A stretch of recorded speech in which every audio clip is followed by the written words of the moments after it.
when things get wacky throughout the day, stresses arise, I have better coping mechanisms, I think, from the meditation where I can say, okay, this is happening.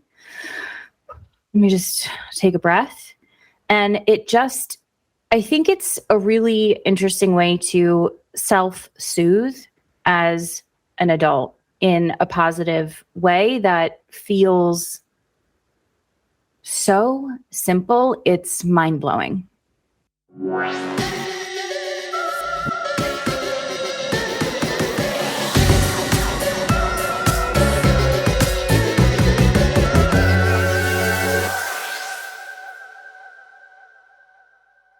Welcome to another episode of As Woo As You Want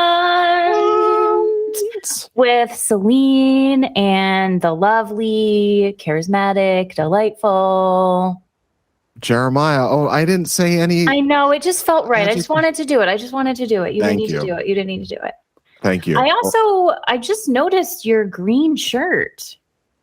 Yes. It's a good vibe, springtime, liver time. Green is the color of the liver. You just knew intrinsically. I like that. Green when I was a kid was my favorite color. Really? It was. Huh. Like that kind, like forest green? Kinda, yeah.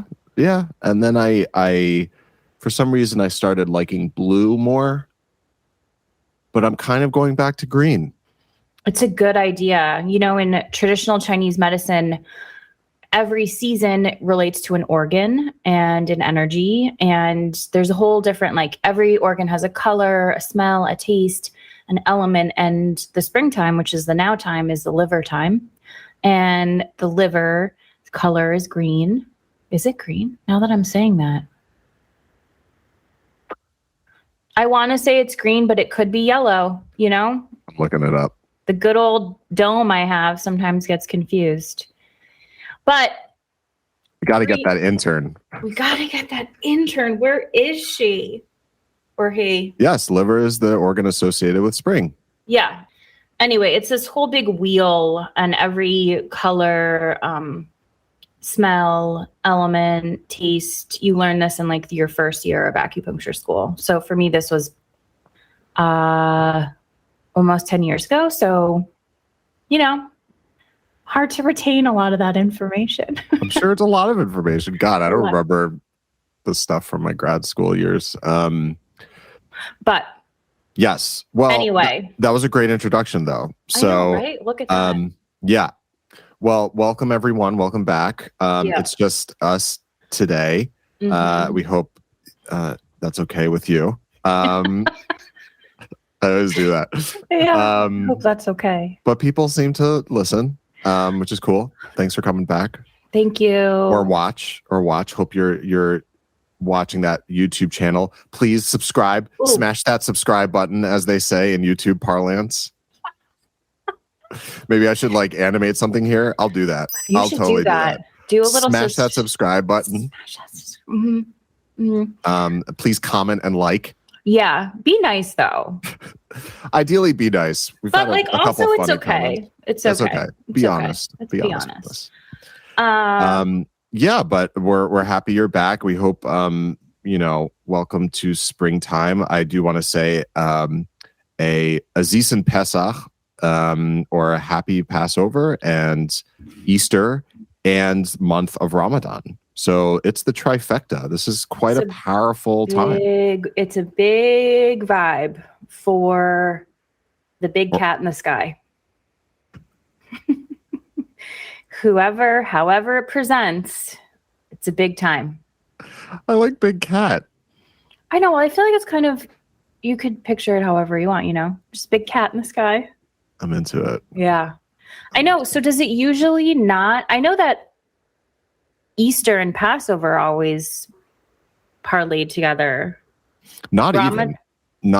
Because really? I always think it's the same. Or close? I don't know. Yeah. It's not the same weekend though, I guess. Well, okay, I'll go into it very briefly. So in Christianity runs on the solar calendar. So Easter is the same every year. We follow the Christian calendar. I mean, there's actually a very funny, I think it was Louis C.K. unfortunately, but there was a really funny bit. Yeah, I'm pretty sure it was Louis C.K. who talked about like the different religions, and he's like, well, it's very clearly obvious who won that contest. What year is it? 2022. So,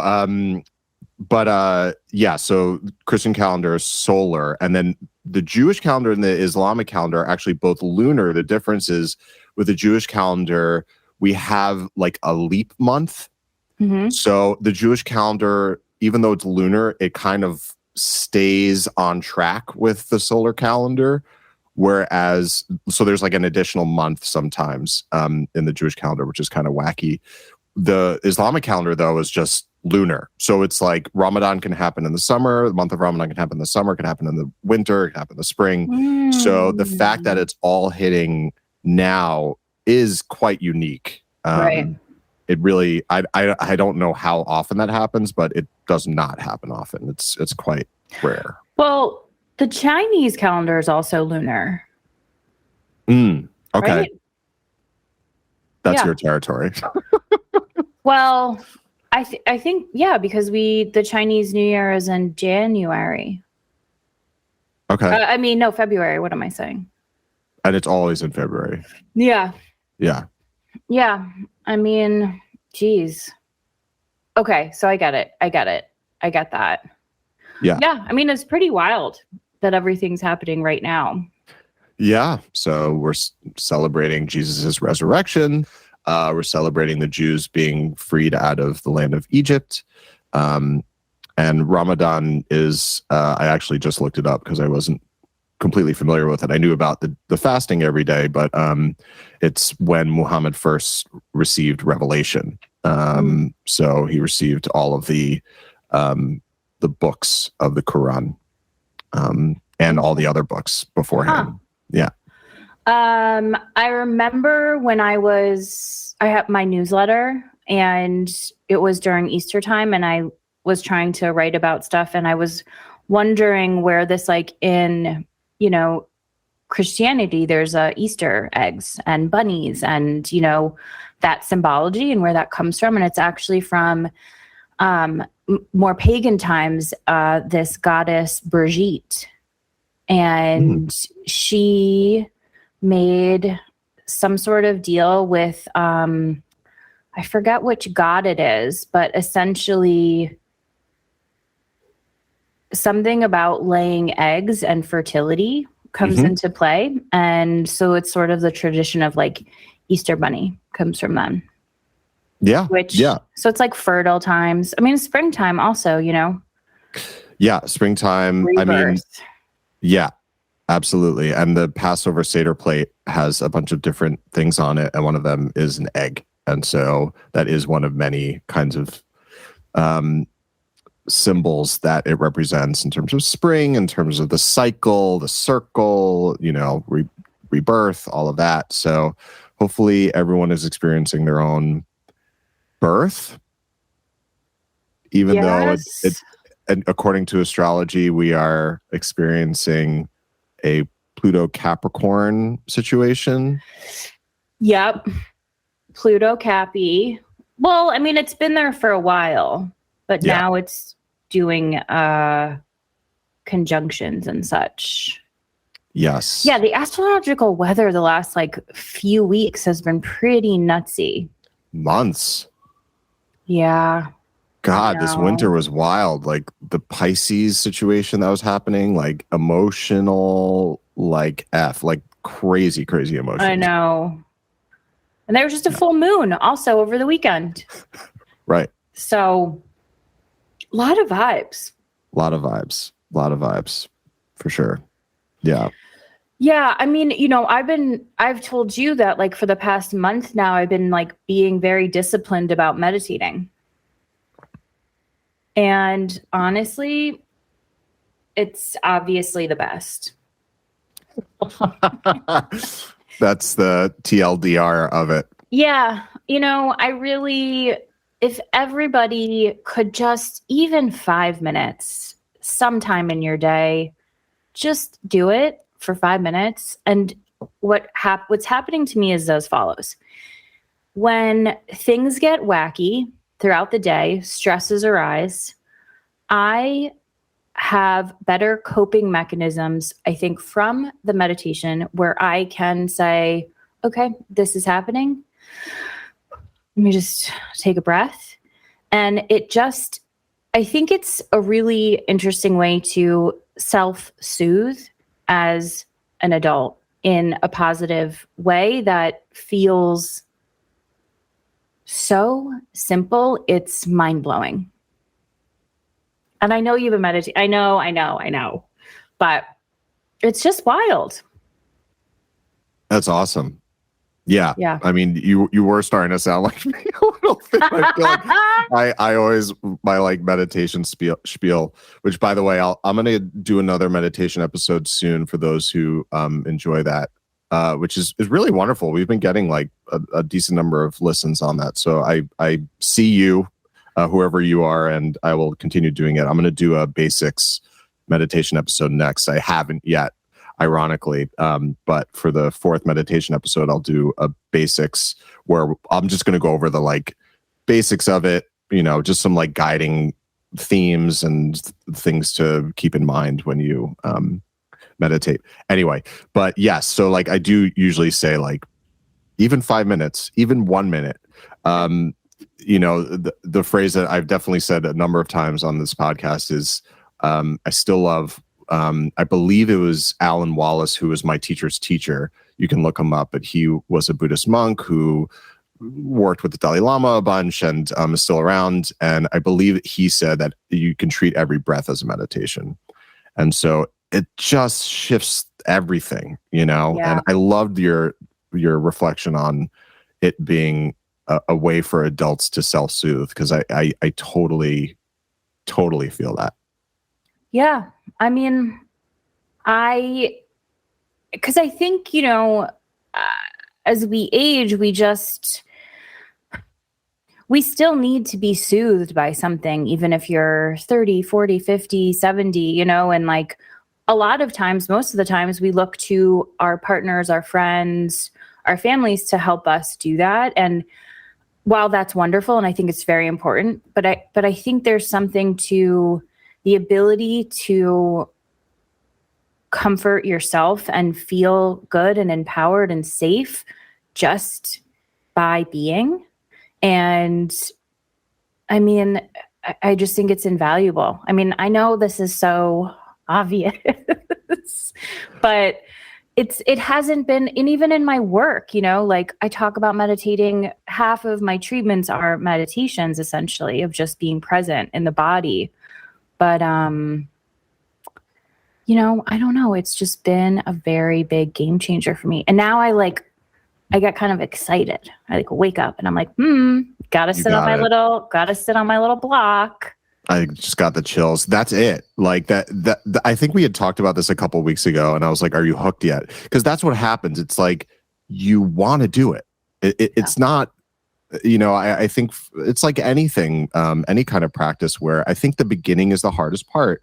There's actually a Talmudic saying of that, where the beginnings are the hardest. It's like these cycles where like, when you're first creating that, like, I don't know, snowball or something, it's hard to get it going. But once it starts going, there's internal momentum and you just are like intrinsically motivated. If I don't meditate, I'm very consistent with my meditation, but there are days I'll take a break, here or there. I just won't meditate. I'll just be like, you know what, I'm not going to do it today. Or I'll just get carried into something else. I feel it the next day. I'm like ready to go and feel like a little off center, like I'm not completely in my body. And you just kind of want it. And it's like vacation. I don't even know how to like describe it. You really start to get to this place of like, oh my God, it just feels so nice. To just breathe and be still, and like, you know, the thoughts come up and you let them go and you just go, oh yeah, I'm here, I'm breathing, it's all good. I mean, and I So will say amazing. though, like, you know, like not every time I do it, it's easy breezy. Sometimes I'm like, okay, what time is it? You know, like, what are we doing? But I would just say overall, you know, and it's only been a month. And I also just feel like there's so much happening in our worlds and in our culture, society, all the things are happening. And it's so, such a mixed bag. Yeah. That I think what really will help us carry through these times is how to, you know, support ourselves. And when we can do that, we can support our friends, our communities. You know, we really got to nourish our little vessels. 100%. And that seems to also, I feel like that also aligns with the theme of this Pluto and Capricorn situation. So like this morning I listened to Christopher Renstrom on the Astrology Hub podcast. He did a weekly astrological review and it was really great. And he basically talked about how we're in a, right now it's what, April 18th, 2022. So their sun is in Mars and Capricorn is in Pluto. So there's a square happening there. And Sun and Mars is all about like warrior energy. And if you know Mars and that kind of stuff, and Sun is like ego and like outward. So they kind of complement each other very well. And then Pluto is the planet of death and rebirth. And Capricorn is all about authority. And so there's this, and it started in 2008, which was the last financial crisis and, you know, Wall Street and all of these things. So that's what it was coming up for me, was like, that was a huge, you know, upheaval in a lot of areas, particularly with like global capitalism and all that stuff. And so, but this concept of like authority, who is the authority, right? And so just like bringing it back to this thing about meditation, how it's almost like you go, oh wait, I'm the authority. Right. It's important to have authority figures in our lives. Like we need government and cooperation and leaders and that kind of stuff. But ultimately, who is the authority in your life? Yeah. I listened to maybe half of it. And I also thought it was interesting how he brought up the three fathers. Did you get to that point where there was the Leo father, which was like supportive, right? And then the Capricorn father, who may have been absent, or the dark father. And you know how much I loved that. I was like, the dark Lord. But I didn't get to listen to the Aries one. But I thought that was also really interesting. And like, you know, for me, 2008, starting 2008 till 9, it's been a rocky road, as you know. And I you know, sometimes I wonder about, because I had a lot of stuff with my mom happen, but my mom was not a dad. So I wonder like if there's aspects of like, I wish I would have listened further and like seen if there was some sort of like, is the authoritative energy always like a masculine energy? Or maybe the feminine energy has a lot of the masculine. So I thought that was very interesting. Yeah, I think it probably just interacted with your chart differently. Yeah, but I will tell you, I'm psyched for it to get out of my chart in 2023. I guess everybody is. Well, yeah. I mean, and you're also a Cap, triple Cap. So there's other stuff happening. Yeah. In your area for sure. You know, it's always so hard to hear about Capricorns because they just sound like they suck. They like leaders, but like, you know, I don't know. I think it's a very interesting, maybe I'm biased, but I do feel like Capricorns are kind of a misunderstood sign because I think they're actually kind of fun and no one really talks about how fun they are. Well, did you get to the part where he talks about like being a mountain goat and being fueled by fear. Yeah, hated that, but I was like, okay, maybe. Yeah. But you're fueled by fear. You're at the same time scared and motivated by it. Right. So stressful. Yeah. So it was interesting. Yeah. I don't know much about, I haven't listened to many of his pods. Yeah. So it was really good. I mean, I recommend listening to it, but basically the way it ends is he just talks about how, like, think about your relationship to authority. And he brings up with 3 archetypes. I guess his husband was, or is a director of a ballet. So he talks about like ballet dancers and them kind of taking instruction.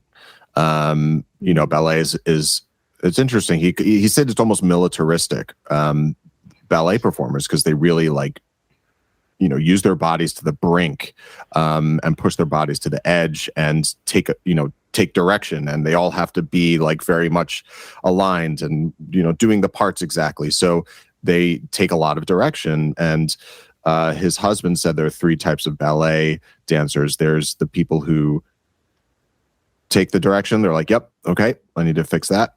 They're the people who take the direction and think it doesn't apply to them. Okay. And then they're the people who take direction and it just like destroys them. And they're like, oh, I must be awful. And like, it's all my fault. So those are like the archetypes he kind of goes through. And he says like, which archetype do you fall into? Or maybe you fall into like a couple of them, and just like think about your relationship to authority. So it was a nice little like prompt, I think, for think about your relationship to authority. Yeah. Huh. Yeah, it's an interesting to think. I mean, it's different because if you think of it in all the different aspects of your life, right? You could have authority in like a work environment, in an interpersonal vibe, friends, family, globally. Yeah. Huh. Well.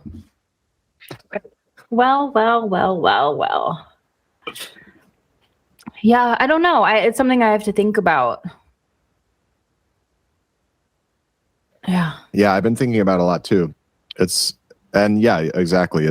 It reflects differently depending on, the different aspects of your life. And but I think it was a good prompt. It was like, okay, yeah, something to think about for sure. And then how it's being challenged, kind of almost on every level as we enter the Aquarian age.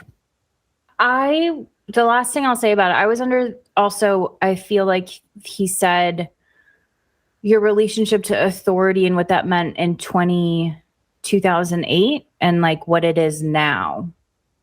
And that to me, I can resonate with a lot more. And I have a clear like understanding of what that means and how that's shifted. Totally. But yeah. Do you have a lot of Aries in your chart? No. Do you have any Capricorn? No. Yeah, I have to look. No, I don't think so. I don't think so. I'm a pretty airy fairy. You are an airy fairy, and I'm just like a little, earthy, snaky salamander. But also kind of a dreamer. I would think I'm a little bit of a dreamer. Mm-hmm. I'd like to think so. Well, you're a mountain goat. You like getting to the heights. I like being high up. Yeah. I was also trying to think of it in relation to hand analysis and because power, the ultimate power in your finger is your index finger, your Jupiter finger. And that's all about power and authority. But Jupiter in astrology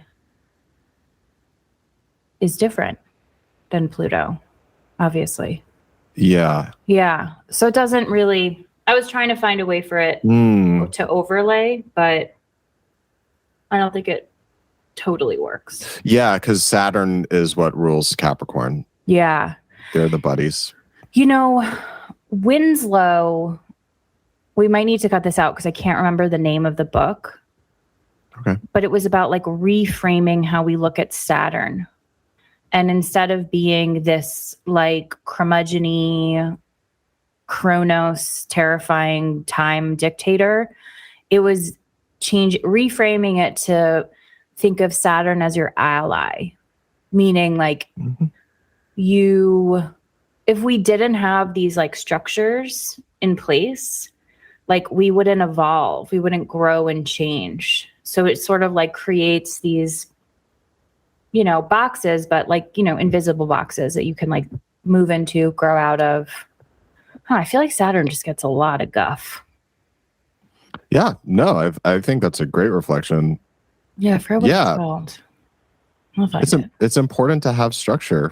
Yeah, I think so.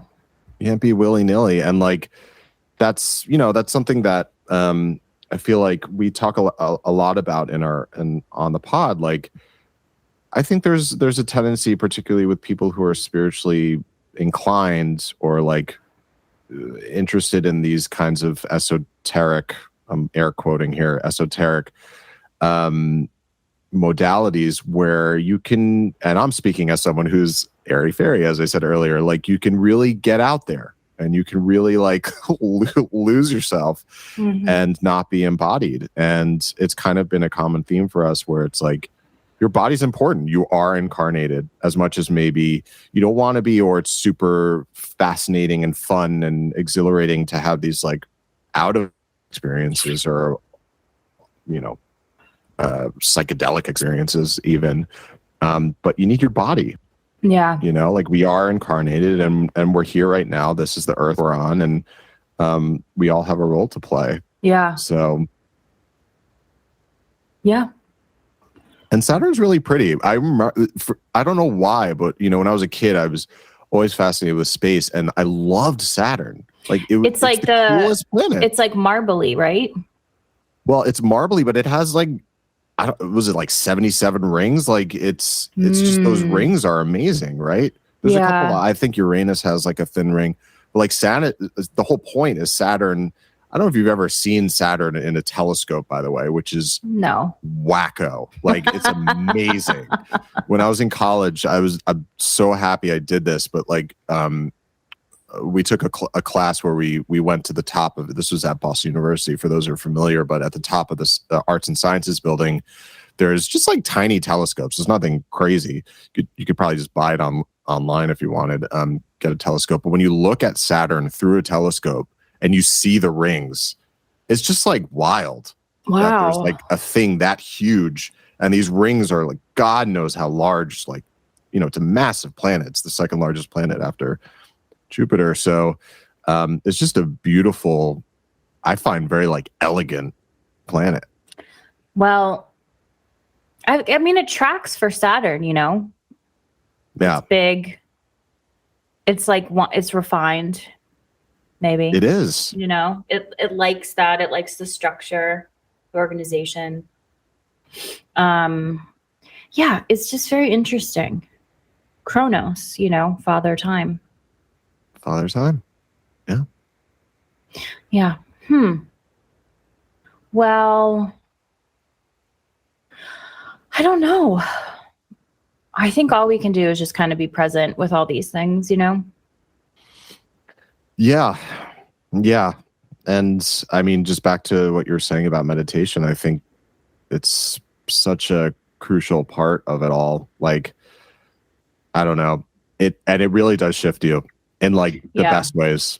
I do, I know people are like, well, for me, running is my meditation or my exercise is my meditation. And like, while I'm like, okay, yes, sure. I do think there is a really big difference between sitting in silence or maybe some sort of guided meditation, that it's a different kind of clarity. Because I like exercise and sweating, but it's a different kind of vibe. And I know that might ruffle some feathers, but just maybe give it a go. Give it a 2-minute time. See, I love it. Yeah.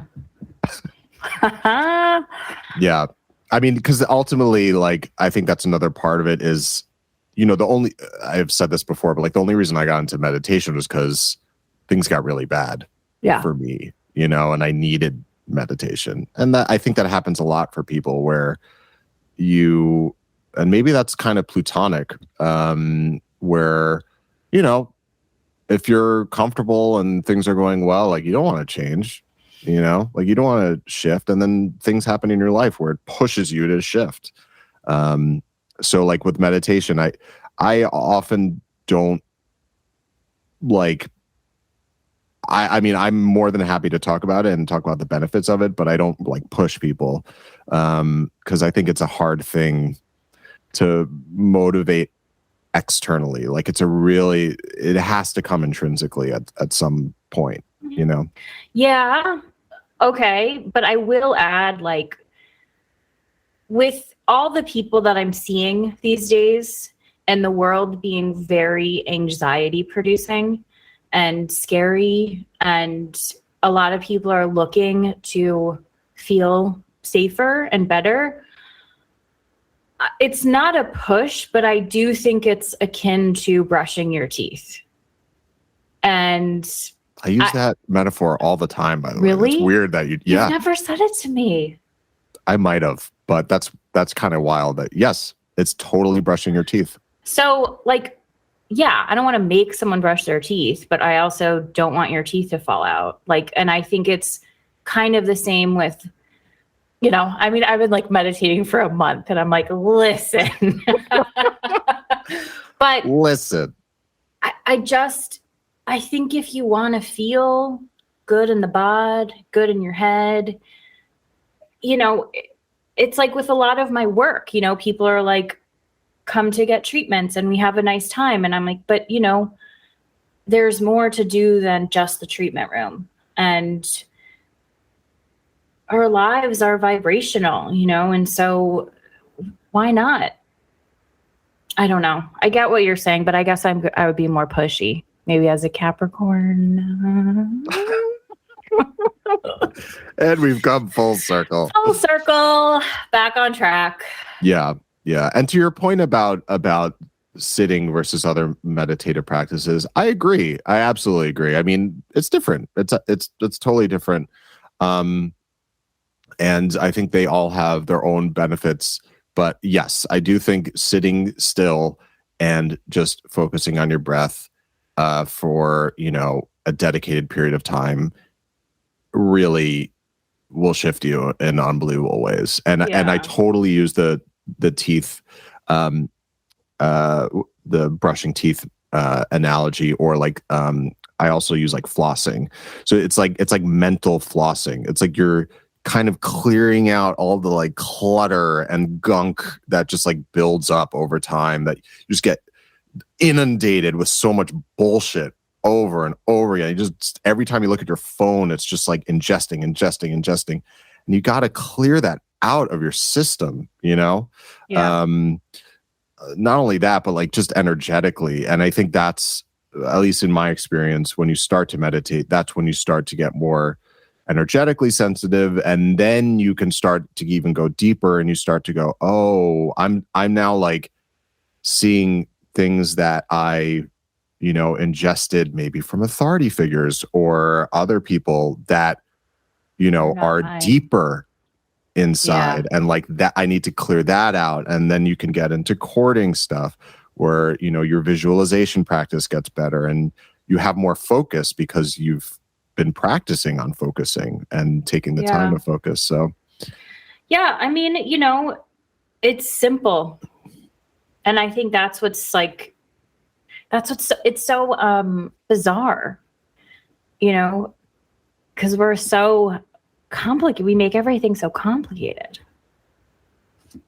So like this might be like boring to some people, but like, yeah, good. Let's demystify a bit, Yeah, I think it's kind of what I was saying earlier too. There's something attractive about like, let's take ayahuasca, or like, let's do like a vision quest. And it feels so like sexy and like exciting. But at a certain point, it's like, that's limited. And yeah. And then I think, yeah. And I think, I don't know. I also think you can tap into some real heavy stuff without really being prepared. If you're going to tap into that stuff. But yeah, it's way more fun to like trip in the woods, in the desert, you know, than like sitting in like a little pillow in your apartment. But I think in the long run, I don't know. I will also say, I won't reveal too much, but I will say that, like, you know, I've had some experiences with drugs. We've had an episode about that. I will say, like, having a meditation practice helps with, if you do, you know, I'm not saying like, well, I shouldn't condone drugs on publicly, but, you know, do what you want to do, but like it will help. Yeah. And it does help. Ready. You'll be way more ready if you can, you know, if you're freaking out, to like go back into the breath and just like find your body again. I mean, pretty cool. Yeah. But it's true. It's like, it's not sexy. It's not cool. It's not exciting. But the flip side is it's free. You don't have to pay anyone. You know, like if you're interested in doing it, I'm offering free, you know, this podcast is free. You could go anywhere and just look up, you know, the app I love. If people are listening right now and are like, shit, I should really start meditating. The app that I love a lot is Insight Timer. So what's cool about Insight Timer is it has different bells that are really wonderful. That, I don't know, as someone who's like into audio, I like playing around with the different bells. They have like wood blocks and stuff. So there's like a whole assortment of that. But what's even better and probably more useful for most people listening right now is there's a ton of meditation like offerings on the app. Guided meditation, tons of teachers on there. So if you're interested in getting into it, I think Insight Timer is great. I know some people like Headspace, which is really cool. It was founded by a guy who, you know, studied Buddhism for a really long time and decided to offer that. So I've heard good things about Headspace, but it's easy and it's basically free. Yeah. I listen to binaural beats, binaural sounds. That's it. And I set a timer on my phone. Where are you finding those on like YouTube? I put them on a lot in the treatment room. And so I have like a couple playlists, and I'll just start a playlist up, and then I'll just put on a timer and just do that. And then that's what it is. Can we share those playlists with people? Yeah. I mean, I didn't make them. Spotify made them. Okay, cool. Yeah. All right. We'll link those. They're amazing. They're very cool. Do you want to, I feel we might have spoken about it in another episode, but do you want to just explain what binaural? Oh, so binaural sounds are basically different types of waves, alpha waves, beta waves. And these waves essentially, when the frequency will allow you to enter, I believe, a gamma state. And that's very restful. It's like what we do when we sleep. So listening to the sounds allows you to vibrationally enter these different states neurologically. And it's kind of the basis of when you get into hypnosis. So you can kind of listen to the sounds. I just listen and focus. Sometimes I do a visualization and just breathe. And, you know, it does change the physiological feeling in the body. Mm-hmm. So, and there's also, I think, brown, it's like the same kind of concept as like white noise and brown noise. Mm-hmm. But I like the waves, beta waves, gamma rate, and then there's like delta, lots of different kinds. Yeah. As far as I know, like, I think beta waves are like usually what people are in, where it's like ego processing, where you're kind of just like always looking ahead and planning, and you're like, it's almost like not even being present. It's like kind of like ahead, always like forecasting. Alpha waves are being present, and then gamma is like a deeper kind of presence. And I remember Bashar, Daryl, Anka talked about when he channels, they've done tests. He's actually had like neurological tests done while he channels, and he goes, I believe, into delta waves. That sounds familiar. Yeah. And it's like a really, he was like, the neuroscientists were kind of freaked out. They're like, that like only happens when you're in like really deep meditation, or like, so it was like almost physiological proof that he's like entering some different mental state. Which is really wild. Yeah. So I'll share those. And the playlists are, so you can see the different frequencies and waves that they'll play. Cool. Oh, I want to check this out. Yeah, it's really cool. And some of them are, you'll see. It's cool. It's very cool. All right. So we'll add that to the show description. Don't forget to like and subscribe.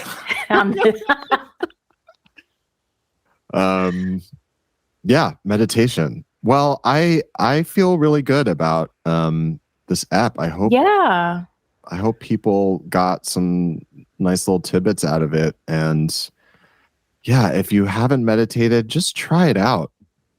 Try it out. There's nothing to lose. Nothing to lose. Nothing to lose. Just a minute, see what happens. But also, if you don't want to, that's fine, obviously. But can't force it. Cool. Yeah. It could be cool. It could be cool. So yeah. Well, I'm so glad we got to have a little solo time. Yeah. One-on-one. Just gabbing. The gals gabbing. Absolutely. Absolutely. We talked about our cat god, Lord and Savior. The big cat in the sky. Big cat in the sky. Yeah. A little astrological stuff, little spring stuff. Yeah. Green. Wearing green shirts. Love it. Love it. Love it. And meditation. I mean, just the basics. Just the basics. But yeah. But we have some cool stuff coming up, some interesting guests. So, stay tuned. Stay tuned. Stick around. Stick with us, Absolutely. Yeah. We haven't done a practice. We haven't done a but we just talked about one for like 40 minutes. That's what I was just thinking. Check out Celine's binaural audio playlist. Yeah, give it a go. And let us know what you think. Yeah. All right. Well, we're wishing everyone a wonderful spring, and don't forget to breathe. And we'll see you all on the next pod. Bye. Bye.